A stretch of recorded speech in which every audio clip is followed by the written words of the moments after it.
Assalamualaikum warahmatullahi wabarakatuh. Perkenalkan, nama saya Aura Baruza Fitri, NIM 210211110023. Di sini saya akan menjelaskan materi tentang perumusan masalah penelitian. Perumusan masalah penelitian atau yang disebut dengan research question atau juga research problem diartikan sebagai suatu rumusan yang mempertanyakan suatu fenomena atau kesenjangan baik dalam kedudukannya sebagai fenomena mandiri maupun dalam kedudukannya sebagai fenomena yang saling terkait dengan yang lainnya, mungkin sebagai penyebab ataupun sebagai akibat. Di dalam penelitian terdapat problem secara umum dikelompokkan ke dalam 3 jenis, yaitu problema deskriptif, problema komparatif, dan juga problema korelatif. 1. Problema deskriptif atau problema untuk mengetahui status variabel dan mendeskripsikan fenomena tersebut, sehingga lahirlah penelitian deskriptif atau termasuk survei, penelitian historis, dan juga filosofis. Yang kedua yaitu problema komparatif, problema untuk membandingkan dua fenomena atau variabel atau lebih. Di sini peneliti berusaha mencari persamaan dan perbedaan fenomena. Selanjutnya mencari arti atau manfaat dari persamaan dan perbedaan tersebut.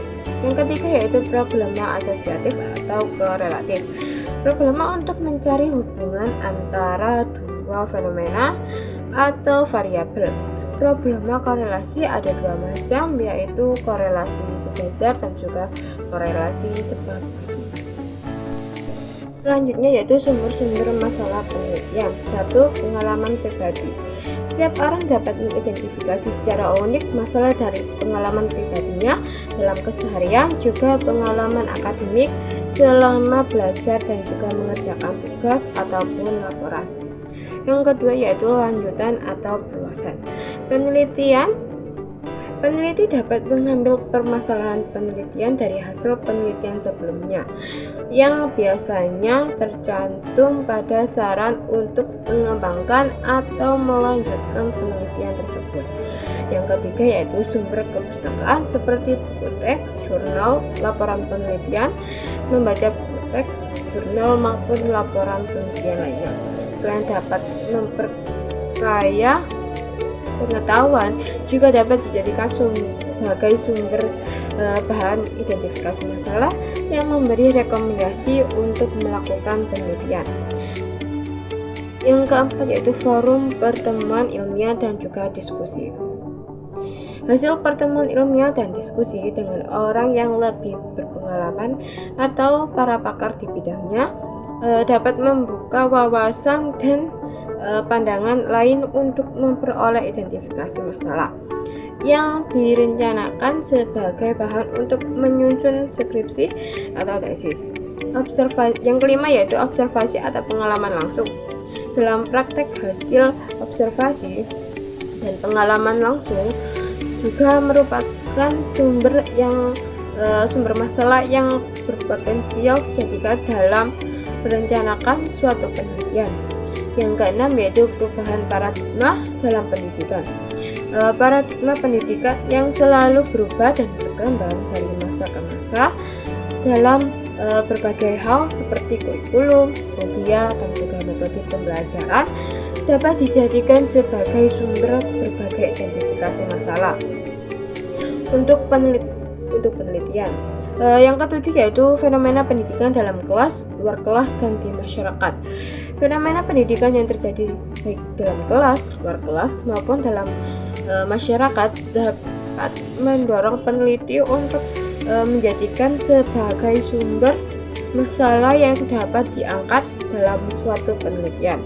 Yang ke-8 yaitu deduksi dan teori. Terdapatnya deduksi dari teori yang sudah ada ataupun merupakan cabang studi yang sedang dikembangkan.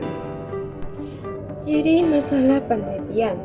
Masalah dapat dikatakan baik jika memiliki yaitu satu kontribusi. Salah satu ciri masalah yang baik adalah dapat memberi kontribusi kepada beberapa aspek, antara lain yaitu satu aspek pengembangan teori atau teori baru, yang kedua perbaikan metode, yang ketiga manfaat dan implikasi aplikatif. Ciri yang kedua yaitu orisinilitas, merupakan pengulangan terhadap penelitian lain seperti masalah apa yang diteliti, kerangka konsep, dan juga pendekatan. Terus yang ketiga yaitu pernyataan permasalahan. Yang pertama pernyataan penelitian, yang kedua gambaran asosiasi dua atau lebih fenomena terukur. Yang keempat yaitu aspek kelayakan atau feasibility, yaitu dapat dijawab pertimbangan waktu dan biaya, tingkat pengetahuan dan keterampilan yang dimiliki, dan kemudian daya dukung fasilitas dan sumber daya yang lainnya.